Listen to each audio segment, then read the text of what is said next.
सखर मां हाफिज़ लाशा जी रिपोर्ट आहे त सखर जे इलाइक़े बरमाशेल डिपो गडाणी फाटक जे रहायशी चौहान बिरादरी सां तालुक रखंदड़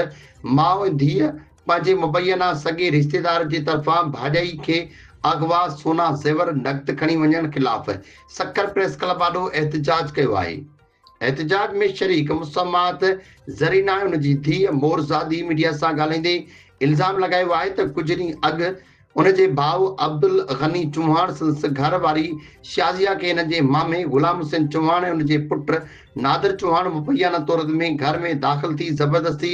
पाण सां गॾु वठी विया। यरगमाल बणाए मुतासिन दावा कई आहे त मुलज़िम वञण वक़्तु शाज़िया वटि मौजूद तक़रीबन 2 तोला सोन कमेटी जी मुद में जमा थियल तक़रीबन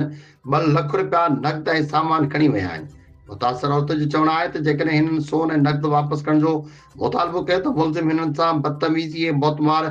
धमकियूं ॾियण लॻा। एहतजाज जी औरत चीफ जस्टिस ऑफ पाकिस्तान वज़ीर आला Sindh IG Sindh DIG Sukkur SSP खां मुतालबो कयो आहे त मामले जो नोटिस वठी खेनि तहफ़ुज़ फ़राहम कयो वञे।